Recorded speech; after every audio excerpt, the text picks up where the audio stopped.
Hey everyone, my name is Clara Henshaw.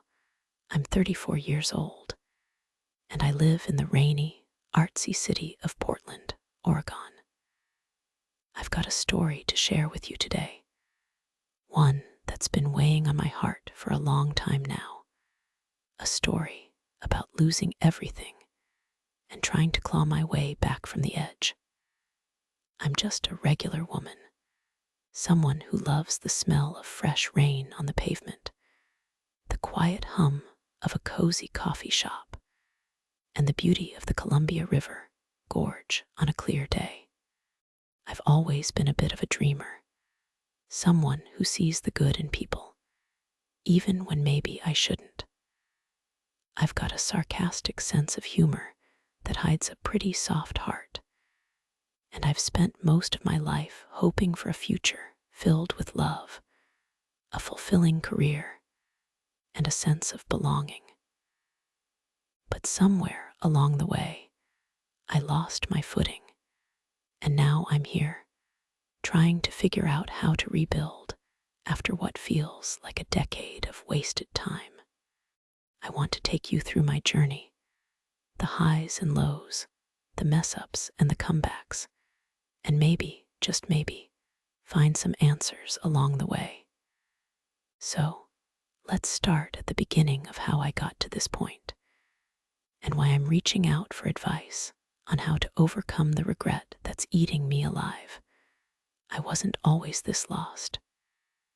10 years ago, I was 24, fresh out of college with a degree in graphic design, full of ambition and ready to take on the world.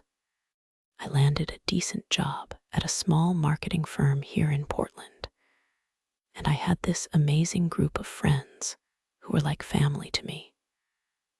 Life felt like it was just getting started, like I was on the cusp of something big. I was dating this guy named Mark, who I thought was my soulmate. He was charming, funny, and had these big dreams of starting his own business, and I believed in him. I believed in us. But here's where things started to shake up my world. Mark had a darker side, one I didn't see until it was too late. He was controlling, manipulative, and slowly, over the years, he chipped away at my confidence. He'd tell me my designs weren't good enough, that I didn't have what it took to make it big, that I was lucky to have him because no one else would put up with me. I didn't notice it at first, but he became my nemesis in a way I never expected, not someone I hated, but someone who made me hate myself. I stuck with him because I thought love meant sacrifice, that I had to keep trying to make it work. Meanwhile, I let other parts of my life slip away. I stopped hanging out with my friends because Mark didn't like them. I stopped pushing for promotions at work because he made me feel like I didn't deserve them. My world got smaller and smaller, and before I knew it, I was trapped in a cycle of self-doubt and misery. My problem wasn't just Mark, it was me not seeing my own worth, and I needed to escape, to rebuild, to find myself again. But I didn't know how, and I was so unsatisfied with the shell of a person I'd become. So I started trying to fix things, to solve this mess I was in. At first, I thought if I could just make Mark happy, if I could be better, things would turn around. I took on more at work to prove I was capable, even though I was exhausted.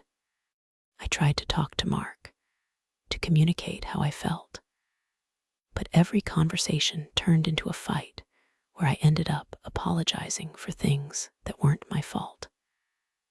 I even tried reaching out to old friends, hoping to rebuild those connections, but most of them had moved on with their lives, and I felt like I didn't fit anymore. Every step I took forward seemed to push me 2 steps back. I'd win a small project at work, and Mark would downplay it until I felt like it didn't matter. I'd lose an argument with him and end up feeling even more worthless. The hurdles kept coming, each one bigger than the last. I started missing deadlines at work because I was so emotionally drained, and I got passed over for a promotion I'd been working toward for years.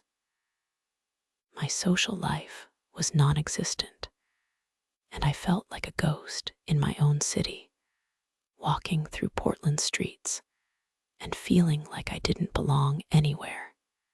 The original problem of being stuck in a toxic relationship grew into something much worse: complete isolation and a total loss of confidence. I was losing time, sanity, potential, love, money, career prospects, everything I'd once held dear. And then came the lowest point of all. One night, after a particularly brutal fight with Mark, where he told me I'd never amount to anything without him, I looked in the mirror and didn't recognize myself. I saw a tired, broken woman who'd given up on her dreams. I felt like all was lost, like there was no coming back from this. I'd hit rock bottom, and for the first time in my life, I felt a darkness I'd never known before, thoughts of just giving up completely. I knew I couldn't go on like this, but I didn't know if I had the strength to climb out of this hole. But I had to try, one last time. I had to make a final attempt to save myself, to solve this problem once and for all. So I dug deep, deeper than I ever had before, and found a tiny spark of courage I didn't even know was still there. I decided to leave Mark, to risk everything: my comfort, my routine, even the fear of being alone, and start over.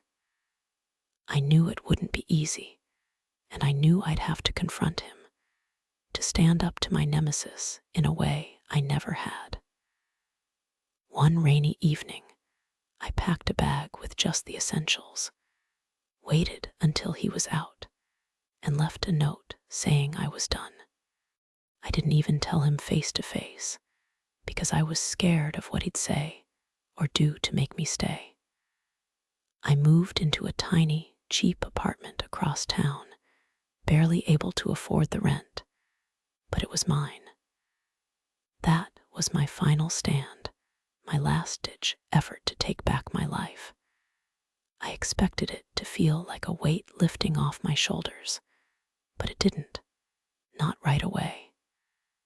The consequences weren't what I thought they'd be.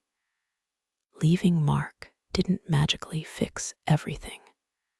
I was free from him, but I was still broke, still alone, still haunted by the years I'd wasted.